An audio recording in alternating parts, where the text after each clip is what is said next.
একটি লাল লঙ্কা। সুনীল গঙ্গোপাধ্যায়। কাকাবাবু বললেন, অসম্ভব, তোমার এ কথা আমি কিছুতেই বিশ্বাস করতে পারছি না। তুমি এ প্রসঙ্গ আর আমার কাছে বলো না, অন্য কথা বলো।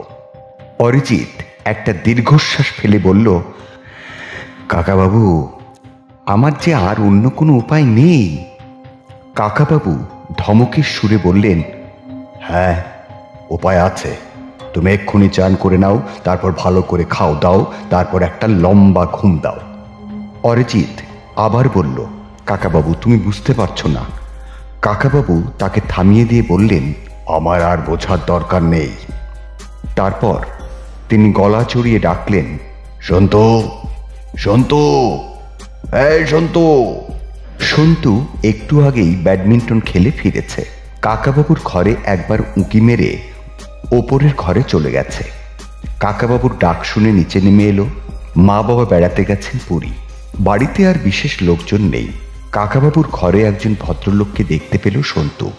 মুখটা চেনা চেনা, খুব সম্ভবত মধ্যপ্রদেশে কোথাও দেখা হয়েছিল। কিন্তু এখন তার মুখে খোঁচা খোঁচা দাড়ি, মাথার চুল ধুলোবালি মাখা, তার গায়ের প্যান্ট শার্ট দোমড়ানো মোচড়ানো, কেমন যেন পাগল পাগল চেহারা। কাকাবাবু বললেন, অরিজিৎকে চিনতে পারছিস তো সন্তু? অরিজিৎ সিকদার, সেই যে একবার বক্সার জেলার নারায়ণপুরে এর সঙ্গে দেখা হয়েছিল। সঙ্গে সঙ্গে সন্তুর মনে পড়ে গেল, ভদ্রলোক একজন বোটানিস্ট। সারা ভারতের বিভিন্ন জঙ্গলে জঙ্গলে ঘুরে বিচিত্র সব গাছ খুঁজে বেড়ান। সেবারে তিনি বক্সার জেলার জঙ্গলে বুনো চা গাছ খুঁজছিলেন। অনেক জঙ্গলেই নাকি এরকম বুনো চা গাছ আছে, চাষ করতে হয় না, নিজে নিজেই জন্মায়। আগে কেউ তার সন্ধান রাখত না, কিন্তু সেবার তো ভদ্রলোকে খুব শান্ত আর ভদ্র মনে হয়েছিল। হঠাৎ তার এরকম চেহারা হয় কি করে? কাকাবাবু আবার বললেন, দিল্লিতে আমার সঙ্গে কাজ করতো সত্যেন, এই অরিজিৎ তার ভাইপো। ওকে অনেক ছোট বয়স থেকে দেখছি, তখন থেকেই ও আমাকে কাকাবাবু বলে ডাকে। অরিজিৎ আজ রাত্রিরে এখানেই থাকবে, বুঝলি? ওর খাওয়া দাওয়ার ব্যবস্থা করতে বল রঘুকে, আর চান করার জন্য ওকে বাথরুমটা দেখিয়ে দে। অরিজিতের দিকে তাকিয়ে তিনি জিজ্ঞেস করলেন, তোমার কাছে তো কোনো পোশাক নেই, তাই না? তুমি আমারই একটা পাজামা পাঞ্জাবি পরে নাও আজ। অরিজিৎ উঠে দাঁড়িয়ে একবার কাকাবাবু আর একবার সন্তুর দিকে তাকাতে লাগলো। তার চোখ দুটো জল জল করছে। তার এক হাতে একটা ছোট্ট টিনের কৌটো। কাকাবাবু আলমারি খুলে পাজামা পাঞ্জাবি বের করলেন। তারপর ঘুরে দাঁড়িয়ে বললেন, অরিজিৎ, তোমার এই কৌটোটা আমার কাছে রেখে যাও। অরিজিৎ হঠাৎ জোরে চেঁচিয়ে বলল, না, এটা আমার কাছে থাকবে। কাকাবাবু বললেন, তুমি চান করতে যাচ্ছ, ওটা সঙ্গে নিয়ে যাবে নাকি? ওটা আমার কাছে থাক। অরিজিৎ কৌটোটা পেছন দিকে লুকিয়ে প্রায় হুঙ্কার দিয়ে বলল, না, এটা আমি কাউকে দিতে পারবো না। তার চোখ দুটো এমন জ্বলছে যে সেদিকে তাকালে গা ছমছম করে। কাকাবাবু অবশ্য বিচলিত হলেন না। তিনি অরিজিতের চোখের দিকে কয়েক মুহূর্ত অপলকভাবে চেয়ে রইলেন। তারপর হাত বাড়িয়ে গম্ভীর আদেশের সুরে বললেন, দাও, ওটা আমাকে দাও। কাকাবাবুর ওই রকম গলায় আওয়াজ শুনে অনেক বাঘা বাঘা বদমাশকেও ঘাবড়ে যেতে দেখেছে সন্তু। অরিজিৎ আর কিছু বলতে পারল না। কৌটোটা সে তুলে দিল কাকাবাবুর হাতে। তার হাতটা কাঁপছে। কৌটোটার মধ্যে কি আছে তা দেখার দারুণ কৌতূহল হলো সন্তুর। কিন্তু কাকাবাবু সেটা খুলে দেখলেন না, রেখে দিলেন জামা কাপড়ের আলমারিতে। তারপর এমনভাবে পেছন ফিরে একটা বই হাতে তুললেন যাতে তার সঙ্গে আর কোনো কথা বলা না চলে। সন্তু অরিজিৎকে নিয়ে গিয়ে দেখিয়ে দিল দোতলার বাথরুমটা। একটা নতুন সাবান আর তোয়ালে এনে দিল। তারপর জিজ্ঞেস করল, হ্যাঁ, আপনি দাড়ি কামাবেন? কাকাবাবুর কাছ থেকে ব্লেড এনে দেব? অরিজিৎ রুক্ষভাবে বলল, না, দরকার নেই। অরিজিৎ স্নান করল প্রায় 1 ঘন্টা ধরে। এর মধ্যে সন্তু 2-3 বার কাকাবাবুর ঘরে উকি মেরেছে, যদি কৌটোটা সম্পর্কে কিছু জানা যায়। কাকাবাবু এক মনে বই পড়েই চলেছে। এই সময় তাকে বিরক্ত করা সম্ভব নয়। ঠিক 8টার সময় খাবার দিয়ে দেওয়া হলো। কাকাবাবু বাড়িতে রুটি খান। সন্তু ভাত ভালোবাসে। রঘু ভাত আর রুটি 2 রকম বেশি করে বানিয়েছে, তার সঙ্গে ডাল, বেগুনের ভর্তা আর মুরগির মাংস। খাবার টেবিলে বসার পর কাকাবাবু অরিজিৎকে জিজ্ঞেস করলেন, তুমি রুটি খাবে না ভাত? অরিজিৎ বলল, ভাত। না, রুটি থাক থাক, ভাতই খাবো। কিংবা রুটি কি বেশি আছে? কাকাবাবু বললেন, তুমি দুটোই খাও। কাকাবাবু রুটি খান ঠিক 3খানা। অরিজিৎ খেলো 8খানা রুটি। তারপর সে ভাত নিল। সন্তু যতটা ভাত খায় অরিজিৎ নিল তার 3 গুণ। রঘু তাকে ভাত দিয়েই যাচ্ছে। সে না বলছে না। সে এমনভাবে খাচ্ছে যেন বহুদিন খেতে পায়নি। কিন্তু কয়েকদিন উপোস করলেও কি মানুষ একসঙ্গে বেশি খেতে পারে? অরিজিতের রোগা পাতলা চেহারা, এরকম চেহারায় কোনো লোককে সন্তু কখনো এতখানি খেতে দেখেনি। সবটা ভাত শেষ করার পর অরিজিৎ আরও 2 টুকরো মাংস আর একটু ঝোল নিয়ে জিজ্ঞেস করলো, রুটি আর নেই? আর 1খানা মোটে রুটি বাকি ছিল। রঘু সেটাই দিয়ে দিল। কাকাবাবু এঁটো হাতে চুপ করে বসে অরিজিতের খাওয়া দেখলেন। তারপর বললেন, এইবার গিয়ে একটা ঘুম দাও, মাথা ঠান্ডা হয়ে যাবে। দিল্লিতে টেলিফোনে তোমার বাবার সঙ্গে কথা বলতে যাও। অরিজিৎ দুদিকে শুধু মাথা নাড়ল। হাত ধোয়ার পর অরিজিৎ কাকাবাবুর ঘরে এসে বলল, এবার আমার কৌটোটা দিন, ওটা আমার ঘরে রাখবো। কাকাবাবু বললেন, ওটা আমার কাছে থাকলে অসুবিধের কি আছে? অরিজিৎ বলল, বুঝতে পারছেন না, ওটা কোনো ক্রমে নষ্ট হয়ে গেলে মহা ক্ষতি হয়ে যাবে। কাকাবাবু বললেন, আমার কাছে থাকলে নষ্ট হবে কেন? আমি গগন বোসের সঙ্গে কথা বলে রেখেছি, কাল সকাল 11টায় জিনিসটা সায়েন্স কলেজে নিয়ে যাব। অরিজিৎ উত্তেজিতভাবে বলল, সায়েন্স কলেজ? ওরা কিছু বুঝবে না। ওটা সুইডেনে পাঠাতে হবে। সেখানে এই ব্যাপার নিয়ে অনেক গবেষণা হয়েছে। কাকাবাবু বললেন, ঠিক আছে, সুইডেনে পাঠাবারই ব্যবস্থা করা যাবে, কিন্তু আজ রাত্রিরে আমার কাছে রাখতে তোমার এত আপত্তি কেন? ওটা আমার জিনিস, আমি ছাড়া কেউ এর সন্ধান জানে না। ওটা তোমার জিনিসটা মানছি, কিন্তু আমাকে যদি তোমার এতই অবিশ্বাস, তাহলে ওটা নিয়ে আমার বাড়িতে এসেছো কেন? আর এসেই যখন পড়েছো তখন তোমাকে আমি মোটেই পাগলামির প্রশ্রয় দিতে পারি না। জিনিসটা আমার কাছেই থাকবে। সন্তু আর কৌতূহল দমন করতে না পেরে জিজ্ঞেস করল, কাকাবাবু, কৌটোর মধ্যে কি আছে? কাকাবাবু একটুক্ষণ চুপ করে থেকে অরিজিৎকে বললেন, আচ্ছা, একটুখানি বসে যাও, তোমার ঘটনাটা সন্তুকে বলো। বারবার নিজের মুখে বললে একসময় নিজেই তুমি বুঝতে পারবে যে সবটাই বানানো, তোমার কল্পনা। হয়তো এরকম একটা ব্যাপার কখনো স্বপ্নে দেখেছ, তারপর সেটাকেই সত্যি বলে ধরে বসে আছো। এরকম কিন্তু বাস্তবে হতে পারে না। অরিজিৎ একটা চেয়ারে বসে পড়ে মুখ গোছ করে বলল, ও ছোট ছেলে, ও এসবের কি বুঝবে? কাকাবাবু বললেন, সন্তু তোমার চেয়ে বয়সে অনেক ছোট হতে পারে, কিন্তু ওর অভিজ্ঞতা কম নয়। তুমি যে অঞ্চলটার কথা বলছো, সন্তু সেখানে আমার সঙ্গে গিয়েছিল। সন্তু, সেবারে আমরা নেপাল থেকে এভারেস্টের রুট ধরে গিয়েছিলাম, মনে নেই? সেই একটা অতি মানবের দাঁতের খোঁজে। সন্তু বলল, সেই ঘটনা কখনো ভোলা যায়? উফ, কি শীত ছিল! তারপর সেই সুরঙ্গের মধ্যে। কাকাবাবু বললেন, অরিজিতের ঘটনার ব্যাকগ্রাউন্ডটা আমি তোকে বলে দিচ্ছি। অরিজিৎ তো বনে জঙ্গলে নানা রকম অদ্ভুত গাছপালা খুঁজে বেড়াই। এবারে সরকার থেকে ওকে পাঠানো হয়েছিল নেপালে। 12-13 হাজার ফিট উঁচুতেও কিছু কিছু গাছ জন্মায়। সেখানে নাকি কোথাও এরকম স্ট্রবেরি গাছ দেখতে পেয়েছে কেউ। অত ঠান্ডায় স্ট্রবেরি গাছ কি করে বেঁচে থাকে, সেটাই ওর গবেষণার বিষয়। কি তাই তো? অরিজিৎ ঘাড় নাড়ল। কাকাবাবু বললেন, অরিজিৎ যে জায়গাটা বেছে নিয়েছিল সেখানে 2-1টা গ্রাম আছে। সেখানে ইয়েতিরা এসে মাঝে মাঝে উপদ্রব করে বলে গুজব আছে। সন্তু হাসতে হাসতে বলল, আপনি একটু আগে যে অভিযানের কথা বললেন, সেবারে আমরা বেশ কয়েকটা ইয়েতি দেখেছিলাম, তাই না? কাকাবাবুও এবার একটু মুচকি হেসে ফেললেন।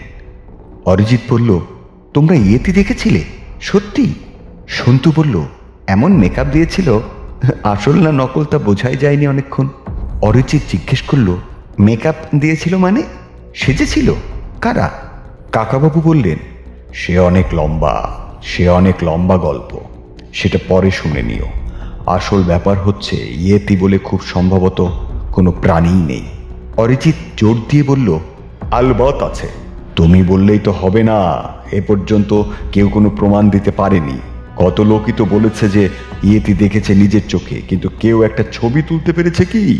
ইয়েতির পায়ের ছাপ অনেকেই দেখেছে, মস্ত বড় পায়ের ছাপের ছবিও তোলা আছে।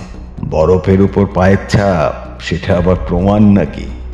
মানুষের পায়ের ছাপও বরফের উপর কিছুক্ষণ বাদে অন্যরকম হয়ে যায়। তবু আমি বলছি ইয়েতি আছে। না, নেই। আমি নেপালে অন্তত 3-4 জনের মুখে শুনেছি তারা ইয়েতি দেখেছে, কিন্তু তাদের একটু জেরা করতেই তারা উল্টো পাল্টা বলতে শুরু করেছে। কেউ বলে গ্রিলার মতো দেখতে, কেউ বলে ভাল্লুকের মতো, আবার কেউ বলে 10 হাত লম্বা মানুষের মতো। তাদের 2-1 জনের সঙ্গে ক্যামেরাও ছিল, তবু ছবি তুলতে পারেনি। তার কারণ নাকি ইয়েতিকে এক পলক দেখার পরে অদৃশ্য হয়ে গেছে। যত সব গাঁজাখুরি কথা। আসলে বরফের উপর দিয়ে অনেকক্ষণ হাঁটলে ক্লান্ত হয়ে অনেকে চোখে এরকম ভুল দেখে। মরুভূমিতে যেমন মানুষ মরীচিকা দেখে। কাকাবাবু, আসল ব্যাপারটা কিন্তু আপনি ঠিক বলেছিলেন। তার মানে ইয়েতিরা অদৃশ্য হয়ে যায়। অরিজিৎ, এবার ঘুমোতে যাও, আবার কাল সকালে কথা হবে। আমার কথাটা ভালো করে শুনুন কাকাবাবু, আমিও তো বিজ্ঞান পড়েছি। কোনো প্রমাণ না পেলে একেবারে গাঁজাখুরি কথা আমি মেনে নেব কেন? নেপালের অন্তত 2টো পুরনো পুঁথিতে লেখা আছে ইয়েতিদের হঠাৎ হঠাৎ অদৃশ্য হয়ে যাওয়ার ক্ষমতা আছে। আমি নিজেও তার প্রমাণ পেয়েছি। এজন্য ইয়েতির ছবি তোলা যায় না। মানুষের চোখের সামনে পড়ে গেলেই ওরা অদৃশ্য হয়ে যায়। পুঁথিতে যা কিছু লেখা থাকে তাই সত্যি নয়। বললাম যে আমি নিজে চোখে দেখেছি, এমনকি আমি নিজে পরীক্ষা করে দেখেছি।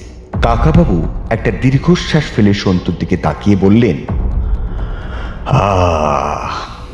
অরিজিৎ বলতে চাই, হিমালয়ের কোনো একটা জায়গায় নাকি এক রকমের ফল পাওয়া যায় যা খেলে অদৃশ্য হওয়া যায়। ইয়েতিরা নাকি সেই ফল খায়। আমাদের অরিজিৎ সেই ফলের সন্ধান পেয়েছে, এমনকি নিজে সেই ফল খেয়েও দেখেছে। অরিজিৎ ব্যাকুলভাবে বলে উঠল, আপনি এখনো আমার কথা বিশ্বাস করছেন না কাকাবাবু? কাকাবাবু বললেন, এসব রূপকথার মতো গল্প শুনতেই ভালো, কিন্তু বিশ্বাস করার তো কোনো প্রশ্নই ওঠে না। শোনো, জল জিনিসটা গরম হলে বাষ্প হয়, তারপর সেই বাষ্প উড়ে যায়। এমনকি অনেক ধাতুকেও প্রচণ্ড উত্তাপে গলিয়ে বাষ্প করা যায়, আবার ঠান্ডা হলে সেই ধাতু বা জল ফিরে আসে। কিন্তু কোনো জীবন্ত প্রাণীকে বেশি গরমে রাখলে পুড়ে ছাই হয়ে যাবে। সেই ছাইটাকে ঠান্ডা করলে কিন্তু সেই প্রাণীটাকে ফেরত পাওয়া যাবে না। কোনো জীবন্ত প্রাণী, এমনকি একটা পিঁপড়েকেও অদৃশ্য করে আর ফিরিয়ে আনা অসম্ভব। সন্তু আমতা আমতা করে বলল, কিন্তু কাকাবাবু, বিজ্ঞানিকরা টাইম মেশিনে কি মানুষকে অদৃশ্য করতে পারবে না? স্টার ওয়ার্স ফিল্মে দেখি একটা যন্ত্রের মধ্যে দাঁড়ালে মানুষ অদৃশ্য হয়ে যাচ্ছে, আবার অন্য জায়গায় ফিরে আসছে। কাকাবাবু বললেন, ও সব এ যুগের রূপকথা। আগেকার গল্পে যেমন রাজপুত্র পক্ষীরাজ ঘোড়ায় চড়ে আকাশে উড়ে যেত, এখনকার গল্পেও তেমনি নায়করা স্পেসশিপে চেপে অন্য গ্রহে যায়, এমনকি এই গ্যালাক্সি পেরিয়ে গ্রীষ্মে যুদ্ধ করে আসে। এসব রূপকথা ছাড়া কিছুই নয়। অরিজিৎ উঠে দাঁড়িয়ে বলল, আমি যদি আপনার চোখের সামনে করে দেখাতে পারি, আমাকে কৌটোটা একবার দিন। কাকাবাবু আর কিছু বলার আগেই সে ছুটে গিয়ে জামা কাপড়ের আলমারিটা খুলে কৌটোটা বার করে এনে বলল, আমি নিজে 2বার এক্সপেরিমেন্ট করেছি, 2বারই সাকসেসফুল। কৌটোটা খুলে সন্তুকে দেখালো।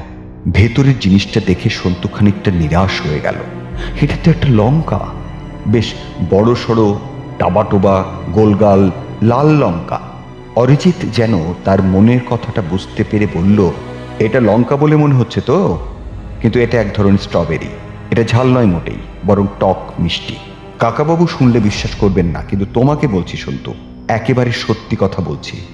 পাহাড়ে স্ট্রবেরি খুঁজতে খুঁজতে ঝোপঝাড়ে যেখানে যে ফল দেখতাম, অমনি আমি তা খেয়ে স্বাদ নিতাম। কোনো বিষাক্ত ফল খেয়ে ফেলারও ঝুঁকি ছিল অবশ্য। একদিন আমি এই ফল একটা খেয়েই অদৃশ্য হয়ে গেলুম। কাকাবাবু বললেন, অরিজিৎ বলল, 1.5 দিন সেই অবস্থায় ছিলাম। সিংবচি গ্রামে এসে ঘুরেছি লোকজনের মধ্যে, কিন্তু কেউ আমাকে দেখতে পায়নি। আমিও ভয় পেয়ে গিয়েছিলাম খুব। পরে ওই রকমই আরেকটা ফল খেয়ে নেবার পর আবার সব ঠিক হয়ে গেল।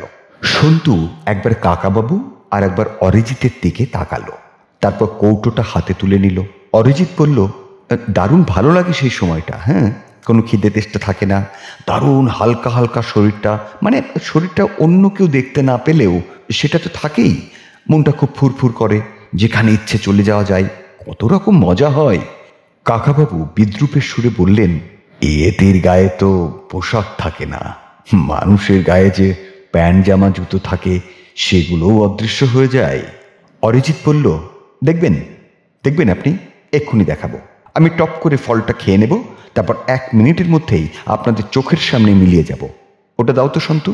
অরিজিৎ হাত বাড়াতেই কাকাবাবু প্রায় গর্জন করে উঠে বললেন, না, কোনো দরকার নেই। অরিজিৎ এবার হেসে বলল, কাকাবাবু আপনি ভয় পাচ্ছেন, আপনি অবিশ্বাস করবেন আবার ভয়ও পাবেন। কাকাবাবু বললেন, ওরকম অচেনা ফল খাবার দরকার নেই। অরিজিৎ বলল, দারুণ ভালো লাগে, দেখলে খেতে ইচ্ছে হয়। আমি মাত্র 3টে পেয়েছিলাম, যদি আরও খুঁজে বার করা যায় তাহলে একটা বিরাট আবিষ্কার হবে। কাকাবাবু বললেন, সন্তু, কৌটোটা আলমারিতে রেখে দে, এবার তোমরা শুতে যাও, আর কোনো কথা নয়, যাও, আমার ঘুম পেয়েছে। সন্তু অনিচ্ছার সঙ্গে কৌটোটা রেখে দিল যথাস্থানে। কাকাবাবু এমনভাবে চেয়ে আছেন যে বেরিয়ে যেতেই হলো দুজনকে। অরিজিৎ সন্তুর কাঁধে হাত দিয়ে বলল, সন্তু, আমি কিন্তু বানিয়ে বানিয়ে গল্প শোনাইনি, সত্যি ওই ফলটার অদ্ভুত গুণ আছে, ওটা খেলে মানুষ অদৃশ্য হতে পারে। কাকাবাবু বিশ্বাস করলেন না।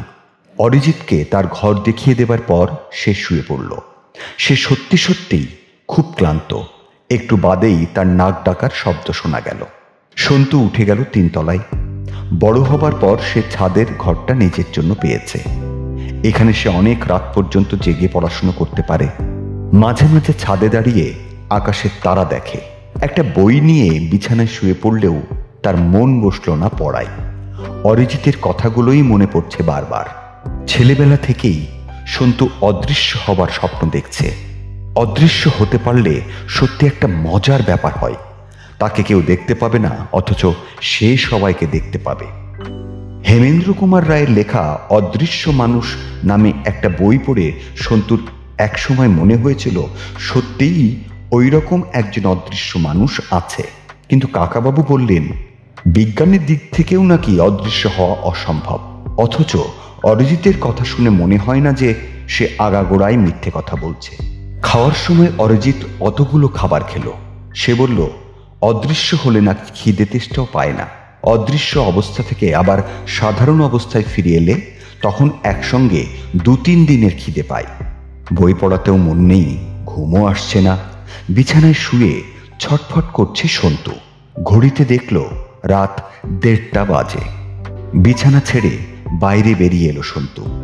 মনে হয় সারা কলকাতায় এখন ঘুমিয়ে পড়েছে। কোথাও কোনো শব্দ নেই। পা টিপে টিপে দোতলায় নেমে এলো সে। অরিজিৎ প্রচণ্ড জোরে নাক ডাকছে। কাকাবাবুরও নাক ডাকার বেশ শব্দ হয়। সারা বাড়িতে এছাড়া আর কোনো শব্দ নেই। কাকাবাবুর ঘরে আলো জ্বলছে। কাকাবাবুর এই এক স্বভাব, প্রায়ই আলো জ্বেলে ঘুমিয়ে পড়েন। মা বাবা কিংবা সন্তু কেউ এই জন্য পরে এসে আলো নিভিয়ে দিয়ে যায়। আজ বাড়িতে মা বাবাও নেই। সন্তু কাকাবাবুর ঘরে দরজাটা ঠেলে ঢুকল। কাকাবাবু টের পেলেন না। ঘরের মধ্যেও কয়েক মুহূর্তে দাঁড়িয়ে রইল সন্তু। তার খুব লোভ হচ্ছে। ফলটা খেয়ে দেখলে কি হয়? কাকাবাবু রাগ করবেন? অরিজিৎ বলেছিল অদৃশ্য হলেও সেই অবস্থায় 1.5 দিনের বেশি থাকা যায় না। 1.5 দিন পরেই তো সব ঠিক হয়ে যাবে। কাকাবাবু অরিজিতের কথাই বিশ্বাস করেননি। সন্তুর কথা নিশ্চয়ই বিশ্বাস করবেন। আলমারি খুলে সন্তু কৌটোটা বার করল। কাঠের আলমারির পাল্লায় ক্যাঁচ করে সামান্য শব্দ হলেও কাকাবাবু জাগলেন না। সন্তু টপ করে আলো নিভিয়ে দরজা ভেজিয়ে দৌড়ে উঠে এলো ছাদে। যা থাকে কপালে, খেয়েই দেখা যাক। সন্তু ঝাল খেতে পারে না বেশি। ফলটাকে লঙ্কার মতন দেখতে, একেবারে টকটকে লাল। যদি এটা লঙ্কা হয় তাহলে দারুণ ঝাল হবে। সন্তু প্রথমে একটা ছোট্ট কামড় দিল। না, ঝাল নয়, একটু মিষ্টি মিষ্টি, খানিকটা পিপারমেন্টের মতন। খেতে ভালো লাগছে। পুরো ফলটাই খেয়ে ফেলল সন্তু। কিন্তু কিছুই তো হলো না। তাহলে কি অরিজিৎ একদম বাজে কথা বলেছে? ওহো, আজ তো 1 এপ্রিল। অরিজিৎ কাকাবাবুকে আর সন্তুকে এপ্রিল ফুল করেছে নির্ঘাত। একটা কিসের শব্দ হতেই সন্তু ঘুরে তাকালো। ছাদের পাঁচিলে কার যেন একটা কালো রঙের মাথা। ওটা কি কোনো মানুষ না জন্তু? সন্তু দৌড়ে নিজের ঘরে ঢুকে পড়বার চেষ্টা করেও পারল না। তার আগেই মাথাটা যেন বো বো করে ঘুরতে লাগলো। কানে ভোঁ ভোঁ শব্দ হলো। সে চুপ করে পড়ে গেল অজ্ঞান হয়ে।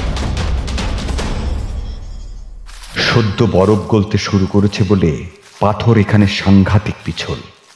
কাকাবাবু প্রতিবার ক্রাস তুলছেন আর ফেলছেন দারুণ সাবধানে, তবু একবার হড়কে যাচ্ছে। অরিজিৎ করুণ মুখ করে বলল, কাকাবাবু আপনাকে আর যেতে হবে না, এরপর ওপরটায় গিয়ে আমি খুঁজে দেখছি। কাকাবাবু কোনো উত্তর না দিয়ে মুখ তুলে আকাশের দিকে তাকালেন।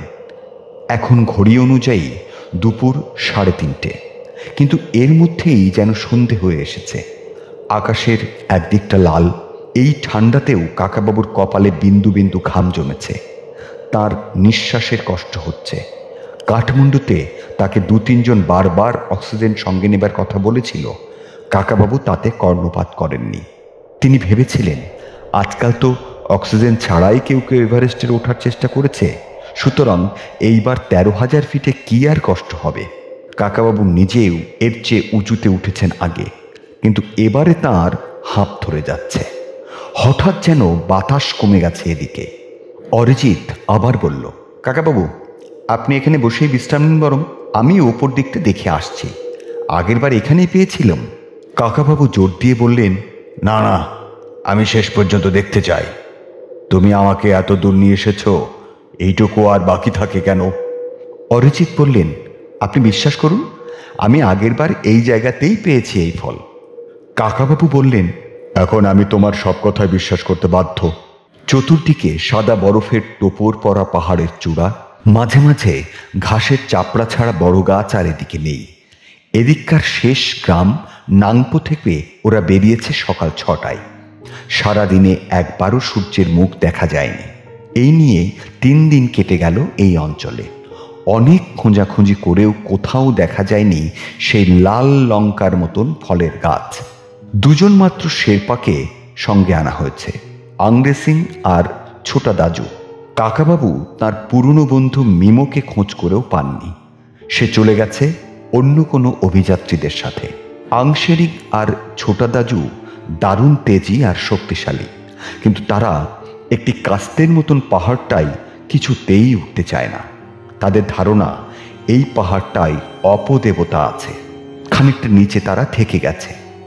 শোঁ শোঁ করে হাওয়া বইতে শুরু করে দিল। অরিজিৎ আরও কাচুমাচুভাবে বলল, কাকাবাবু আজকে আর থাক, আবার কাল চেষ্টা করা যাবে। কাকাবাবু বললেন, এতখানি উঠেছি যখন, এই পাহাড়টা আজ দেখে শেষ করতেই হবে। চলো, আর দেরি করে লাভ নেই। অন্ধকার হয়ে গেলে আর কিছু দেখা যাবে না। আমার কাছে টর্চ আছে। তুমি জানো না অরিজিৎ, সন্তুকে সঙ্গে না নিয়ে আমি আজকাল কোথাও যাই না। এবার সন্তুর জন্য আমাকে এখানে আসতে হয়েছে। কাকাবাবু, সন্তু যে এরকম একটা কাণ্ড করবে আমি ভাবতেই পারিনি। আলমারিটায় তালা না দিয়ে আমি ভুল করেছি। আসলে আমি তোমার কথায় বিশ্বাস করিনি, গুরুত্বও দিইনি। এখনো আমার বিশ্বাস হচ্ছে না। সেই রাতের পর থেকে সন্তুকে আর খুঁজে পাওয়া যায়নি। ছাদের ওপর পড়েছিল কৌটোটা, তার মধ্যে লাল লঙ্কার মতন ফলটাও নেই। অরিজিৎ তো দেখেই মাথায় হাত দিয়ে বসে পড়েছিল। তার ধারণা সন্তু সেই ফলটা খেয়ে অদৃশ্য হয়ে গেছে। কাকাবাবু সন্তুর ঘর এবং ছাদে প্রায় প্রতিটি ইঞ্চি পরীক্ষা করে দেখেছেন। সন্তুর হঠাৎ চলে যাওয়ার কোনো চিহ্নই নেই। সে পাজামা আর পাঞ্জাবি পরেছিল, তার চটি জোড়া পর্যন্ত রয়ে গেছে। বিছানার ওপর একটা বই আধ খোলা। সন্তু কোনো কারণে হঠাৎ কোথাও গেলে নিশ্চয়ই কাকাবাবুকে চিঠি লিখে রেখে যেত, কিংবা কিছু একটা চিহ্ন রেখে যেত। সেরকম কিছুই নেই। তবে সন্তু যে এই লাল ফলটা চুপি চুপি খেয়েছে তাও তো ঠিক। সে সত্যিই অদৃশ্য হয়ে গেল। অরিজিৎ এখন বলছে যে অদৃশ্য মানুষদের নাকি কথা বলারও ক্ষমতা থাকে না, কিংবা তাদের কথা কেউ শুনতে পায় না। সে নিজে যেবার অদৃশ্য হয়েছিল সেবার গ্রামের মানুষদের কাঁধে হাত দিয়ে ডেকেছিলাম, তাও তারা বুঝতে পারেনি কিছুই। অদৃশ্য ছোঁয়াও টের পাওয়া যায় না। এই সব কথা শুনেই রাগে কাকাবাবুর গা জ্বলে। দুদিন অপেক্ষা করেও সন্তুর কোনো খোঁজ না পেয়ে কাকাবাবু উতলা হয়ে উঠেছিলেন। তাহলে কি অরিজিতের কথাই ঠিক? সন্তু একেবারে হাওয়ায় অদৃশ্য হয়ে গেল। তখন তিনি জেদ ধরলেন তিনি নিজে ওই ফল একটা খেয়ে দেখবেন। সন্তু একটা ফল খেয়ে অদৃশ্য হয়ে গেছে, এরকম একটা অদ্ভুত কথা তিনি তার বৈজ্ঞানিক বন্ধুদের কিংবা পুলিশ বন্ধুদেরও বলতে পারেনি। তারা নিশ্চয়ই ভাবতেন কাকাবাবুর মাথাটা খারাপ হয়ে গেছে। পরের দিনই টিকিট কেটে কাঠমান্ডু। তারপর গাড়িতে অনেকটা পথ আসার পর শুরু হয়েছে পায়ে হাঁটা। আংশেরিং আর ছোটা দাজুকে প্রথমে আসল উদ্দেশ্যটা বলা হয়নি। কাকাবাবু বলেছিলেন তিনি সিলভার লেপার্ডদের ছবি তুলতে চান। পৃথিবীতে শুধু এই অঞ্চলটাতেই রূপলি নেকড়েদের কদাচিৎ দেখতে পাওয়া যায়। কাঠমান্ডুতেও তিনি এই কথা বলেই অভিযানের অনুমতি জোগাড় করে এনেছিলেন। এই কাস্তের মতন পাহাড়টার কাছে এসে আংশেরিং বলেছিল, সাহেব, এখন তো সিলভার লেপার্ড পাবেন না। এখানে উপদেবতারা আসে, এখানে অন্য কোনো জন্তু জানোয়ার থাকে না। সিলভার লেপার্ড খুঁজতে গেলে আরো 1000 ফিট উঁচুতে উঠতে হবে। তখন কাকাবাবু অন্য কিছু বলতে বাধ্য হলেন। তিনি সরাসরি ইয়েতির প্রসঙ্গ না তুলে বলেছিলেন, আমি একটা লাল লঙ্কার মতো ফল খুঁজছি বুঝলে, যা অনেক ওষুধ হিসেবে কাজে লাগে। সেই কথা শুনেই আংশেরিং আর ছোটা দাজু একসঙ্গে ভয় পেয়ে বলে উঠেছিল, বিষ ফল, বিষ ফল। কাকাবাবু অনেক কষ্টে তাদের কাছ থেকে আরো খবর জেনেছিলেন। ছোটা দাজুর বয়স কম, সে কখনো এই ফল দেখেইনি। পাহাড়ে ওই ফল খুব কমই দেখা যায়। আংশেরিং বলেছিল সে ওই ফল দুবার মাত্র দেখেছে। 13,000 ফিটের কাছাকাছি উচ্চতায় ওই ফলের গাছ জন্মায় পাহাড়ের খাঁজে খাঁজে। সেই ফল প্রথমে থাকে কালো, তারপর লাল হবার আগেই কারা যেন তুলে নেয়। ওরকম লাল ফল খুব কমই দেখা যায়। সকলেই ধারণা ওই লাল লঙ্কার মতন ফলগুলো অপদেবতাদের খুব প্রিয় খাদ্য। আংশেরিং আরও একটা রোমহর্ষক কাহিনী শুনিয়েছিলেন। তাদের গ্রামে দুটি ছেলে একবার এই কাস্তে পাহাড়ের, এরা বলে সরু চাঁদের পাহাড়, ওপরে গিয়ে ওই রকম দুটো বেশ লাল ফল দেখে খেয়ে ফেলেছিল। তারপর তাদের চেহারা বদলাতে শুরু করে। তাদের সারা গায়ে বড় বড় লোম গজিয়ে ওঠে, চেহারাটা হয়ে যায় বাঁদরের মতন। তারা লাফাতে লাফাতে গ্রাম ছেড়ে পাহাড়ের দিকে চলে যায়, আর ফিরে আসেনি। সেই থেকে ওরা সবাই ওই রকম লাল ফল কখনো দেখতে পেলেও হাত দিতে সাহস করে না। এই ঘটনা শুনে অরিজিৎ গোল গোল চোখে কাকাবাবুর দিকে তাকিয়েছিল। তবু কাকাবাবুর বিশ্বাস হয়নি। ওই ফল নিজে খেয়ে দেখার ইচ্ছে তার মনে আরও জোরালো হয়েছিল। আংশেরিং আর আসতে চায়নি, তবু কাকাবাবু চূড়া পর্যন্ত উঠে দেখতে চান। আকাশের রং ক্রমে ম্লান হয়ে আসছে, এরপর নিচে নামতে আরও বেশি অসুবিধে হবে। তবু কাকাবাবু আস্তে আস্তে ক্রাচ ফেলে ওপরে উঠছেন। একটু পরে অরিজিৎ বলল, কাকাবাবু আমায় ক্ষমা করুন, আমার ভুল হয়েছে। ওই যে পাশের পাহাড়টা দেখুন, এখান থেকে ওটাকেও ঠিক কাস্তের মতন মনে হচ্ছে। আমি ওই পাশের পাহাড়টাকেই ফলগুলো পেয়েছিলাম। কাকাবাবু থেমে কয়েকবার জোরে জোরে নিঃশ্বাস নিলেন, তারপর বললেন, তোমার আর কিছু ভুল হয়নি তো? তুমি ওই লাল ফল নিজে কি সত্যি খেয়েছিলে? অরিজিৎ বলল, নিশ্চয়ই। আপনার কাছে কি আমি মিথ্যে কথা বলবো কাকাবাবু? তাছাড়া এরকম একটা অদ্ভুত অভিজ্ঞতা না হলে আপনার কাছে আমি এত দূর থেকে ছুটে যাবই বা কেন? কাকাবাবুর একদিকে কাঁধে ঝুলছে ক্যামেরা, অন্যদিকের কাঁধে রাইফেল। তিনি দুটোই নামিয়ে রাখলেন। তারপর ওভারকোটের পকেট থেকে একটা ছোট ফ্লাস্ক বার করে এক ঢোক গরম চা খেলেন। হঠাৎ ডান দিকে ঘুরে একটা গ্লাস তুলে বললেন, ওটা কি দেখো তো অরিজিৎ, ওটা কি?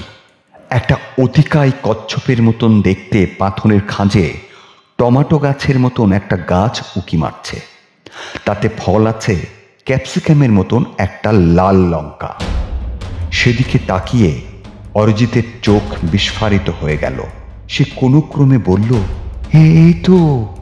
কাকাবাবু বললেন, তোমার কথাই এইটুকু বিশ্বাস করা গেল যে এত উঁচু পাহাড়েও ওই রকম লঙ্কার মতন ফল দেখা যায়।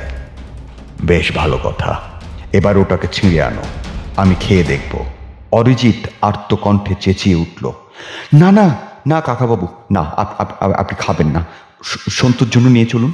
কাকাবাবু আর কিছু বলার আগেই একটু দূরে খুব জোরে একটা হা হা হা হা শব্দ হলো।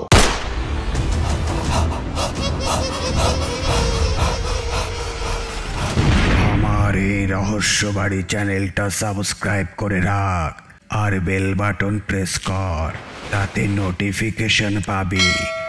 লাইক কর, শেয়ার কর, কমেন্টস করতে ভুলবি না যেন। কোনো জন্তু যেন খুব যন্ত্রণায় কাঁদছে। কাকাবাবু ফ্ল্যাশটা পকেটে ঢুকিয়ে রাইফেলটা তুলে নিলেন। অরিজিৎ বলল, কাকাবাবু চলুন পালাই, কে যেন আসছে। কাকাবাবু গম্ভীর গলায় বললেন, ওই ফলটা না নিয়ে আমি যাব না, যে আসে আসুক। অরিজিৎ কাকাবাবুর হাত ধরে টানতে যেতেই কাকাবাবু এক ঝটকায় তাকে সরিয়ে দিলেন। তারপর লাল ফলটা ছিঁড়ে নেবার জন্য একটু এগোতেই দেখলেন মাত্র 8-10 ফিট দূরে একটা প্রাণীর মুখ। সেটা ভাল্লুক কিংবা শিম্পাঞ্জির হতে পারে, কোনো ক্রমেই মানুষের নয়। কাকাবাবুর প্রথমে মনে হলো ক্যামেরা দিয়ে ছবি তোলার, কিন্তু রাইফেল নামিয়ে রেখে ক্যামেরাটা খুলে নিতে দেরি হয়ে যাবে। জন্তুটার চোখ দুটো অসম্ভব হিংস্র। সে এক পা করে এগিয়ে আসছে। কাকাবাবুর ছবি তোলার বদলে রাইফেল উঁচিয়ে জন্তুটাকে গুলি করতে গেলেন। সঙ্গে সঙ্গে অরিজিৎ কাকাবাবুর উপর ঝাঁপিয়ে পড়ে বলল, কাকাবাবু গুলি করবেন না, ও আমাদের সন্তু, ও সন্তু। লোড করা রাইফেলে ঝাঁকুনি লেগে বেরিয়ে গেল। তার শব্দ ছড়িয়ে পড়ল এক দিগন্ত থেকে অন্য দিগন্তে। সেই লোমশ প্রাণীটা ভয় পাওয়ার বদলে আরও সামনে এসে ঝাঁপিয়ে পড়ল ওদের দুজনের উপর। অরিজিতের কথা শুনে কাকাবাবু দ্বিতীয়বার গুলি করতে পারলেন না। তিনি চেঁচিয়ে উঠলেন, সন্তু, তুই কি সন্তু? লোমশ প্রাণীটা কাকাবাবুকে এক ধাক্কা মারল। অরিজিৎকে শূন্যে তুলে ছুড়ে দিল নিচের দিকে। সে গড়িয়ে পড়ে যেতে লাগলো। জন্তুটা ধাক্কায় কাকাবাবুও গড়িয়ে গেলেন খানিকটা, কিন্তু এক জায়গায় থেমে যাবার পর বুঝলেন তার নিজের হাত পা ভাঙেনি, কিন্তু অরিজিৎ তখনও গড়াচ্ছে। তিনি চিৎকার করে বললেন, অংশরিং, অংশরিং, ছোটা দাদু ওকে ধরো। খানিক বাদে ছোটা দাদুর সাহায্য নিয়ে কাকাবাবু নিচে নেমে এলেন। আংশেরিং অরিজিৎকে কোলে নিয়ে বসে আছে। অরিজিতের জ্ঞান নেই, তার মাথা কেটে গলগল করে রক্ত বেরোচ্ছে।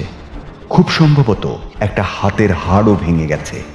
জামাটামা রক্তে মাখামাখি। আংশেরিং শান্ত গলায় কাকাবাবুকে বলল, সাহেব, তোমাদের বলেছিলুম না ওই অপদেবতার পাহাড়ে উঠো না, এক্ষুনি শহরের হাসপাতালে নিয়ে না গেলে এ সাহেবটা বাঁচবে না। পরের দিনই কাকাবাবু অরিজিৎকে নিয়ে পৌঁছে গেলেন কাঠমান্ডুতে। কাকাবাবুর নিজেরও যে একটা হাত মচকে গেছে আর ডান দিকের কানের পেছনে একটা জায়গা থেতলে গেছে, সে কথা কাউকে বললেন না। অরিজিৎকে সরকারি হাসপাতালে ভর্তি করে তিনি সেখানেই বসে রইলেন সারা রাত। ভোরবেলা অরিজিতের জ্ঞান ফিরেছে, আর তেমন বিপদের আশঙ্কা নেই শুনে কাকাবাবু ফিরে গেলেন হোটেলে। সারা রাত জাগলেও সকালবেলা ঘুমোবার কোনো মানে হয় না। কাকাবাবু ভালো করে স্নান করে ব্রেকফাস্টের অর্ডার দিলেন। তার চোয়াল শক্ত হয়ে আছে। তিনি কোনোদিন হার স্বীকার করেন না। তিনি মনে মনে ঠিক করে ফেলেছেন যে এর মধ্যে আবার তিনি ওই কাস্তে পাহাড়ে ফিরে যাবেন। ওই লাল লঙ্কার মতন একটা ফল তার চাই। ওই ফল খাওয়ার পরের ফলাফল তিনি নিজে না বুঝলে সন্তুকে কিছুতেই খুঁজে বার করা যাবে না। সবেমাত্র ব্রেকফাস্ট শেষ করেছেন, এমন সময় বেজে উঠল টেলিফোন। হাসপাতাল থেকে কোনো খবর এসেছে ভেবে তিনি রিসিভারটা তুলতেই অন্যদিকের গলার আওয়াজ শুনে আনন্দে তার বুকটা কেঁপে উঠল। সন্তু বলল, উফ কাকাবাবু, এতক্ষণে আপনাকে পাওয়া গেল। আমি কাল দুপুর থেকে কাঠমান্ডুর সব হোটেলে আপনাকে খুঁজছি। কাকাবাবু উত্তেজনা দমন করে জিজ্ঞেস করলেন, সন্তু, তুই কোথা থেকে কথা বলছিস? সন্তু বলল, কলকাতা থেকে, আমাদের বাড়ি থেকে।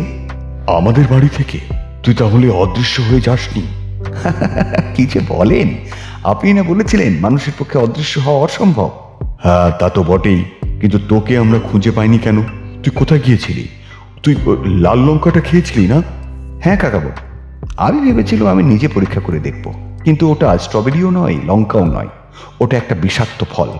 ওটা খেলে মাথা ঘুরে যায়, কান ভোঁ ভোঁ করে, তারপর মানুষ অজ্ঞান হয়ে যায়। অদৃশ্য তদৃশ্য কিছু হয় না। তাহলে তুই কোথায় ছিলি? সেটা একটা মজার ব্যাপার। আপনার সে ত্রিপুরার রাজকুমারের কথা মনে আছে? আপনার উপর তার খুব রাগ। সে দুটো গুন্ডা পাঠিয়েছিল আমাকে ধরে নিয়ে যাবার জন্য। গুন্ডার দুটো ড্রেন পাইপ বেয়ে উঠে বসেছিল ছাদে। তারা ভেবেছিল আমাকে জোর করে হাত পা বেঁধে নিয়ে যাবে, কিন্তু তারা ধরবার আগেই আমি অজ্ঞান। ওরাই ঘাবড়ে গেল। কাকাবাবু একটুখানি চুপ করে গিয়ে শান্ত গলায় বললেন, তোর ভয় পাবার দরকার নেই সন্তু। আসল ব্যাপার কি হয়েছিল বলতো? সন্তু বলল, আমি আসল কথাটাই বলছি তো। রাজকুমার আমাকে বেঁধে নেবার জন্য দুটো লোক পাঠিয়েছিল। ঠিক সেই সময়ে আমি অজ্ঞান, কোনো বাধা দিতে পারিনি। লাল লঙ্কাটা তক্ষুনি খেয়েছিলাম যে, তারপর নাকি আমি পাক্কা 2.5 দিন অজ্ঞান হয়ে থেকেছিলাম। গোড়ার দিকটা আমার মনে নেই, কিন্তু শেষের দিকে আমি আধো আধো স্বপ্নে কত দেশে ঘুরে বেরিয়েছি। অন্যদের কথা একটু একটু শুনতে পেলেও উত্তর দিতে পারেনি।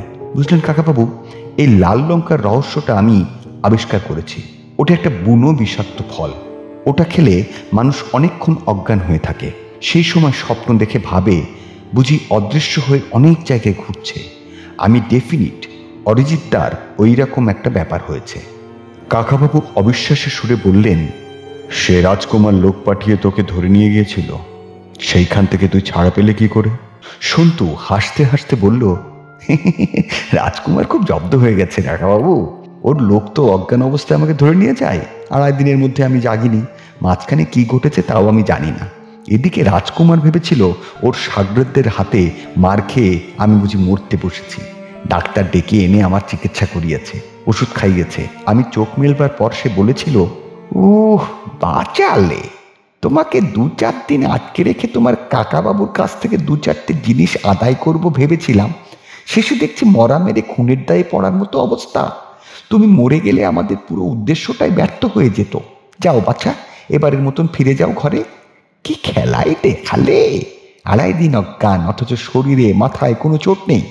জানেন কাকাবাবু, শেষ পর্যন্ত রাজকুমার আমাকে খাতির করে বাড়িতে পৌঁছে দিয়েছে কাল দুপুরে। তারপর থেকেই আপনাকে টেলিফোনে ধরবার চেষ্টা করছি। সন্তুর কথা শেষ করার পর কাকাবাবু একটা স্বস্তির নিঃশ্বাস ফেললেন। অরিজিতের ওপর তার রাগটাও কমে গেল। সে বেচারা ওই বিষফল খেয়ে অজ্ঞান হয়ে যাওয়াটাই অদৃশ্য হওয়া ভেবেছে। এই জন্যই ঝোপে ঝাড়ে যেসব অচেনা ফলটল ফলে থাকে তা হুট করে খেতে নেই। নিজের ভুলের জন্য অরিজিৎ যথেষ্ট শাস্তি পেয়েছে, কিন্তু কাস্তে পাহাড়ের চূড়ার কাছে যে এসে হঠাৎ হানা দিল, সে কি কোনো ছদ্মবেশী মানুষ, না সত্যিই ইয়েতি? কাকাবাবু ঠিক করলেন আবার ওই পাহাড়ের চূড়ায় একবার যেতে হবে।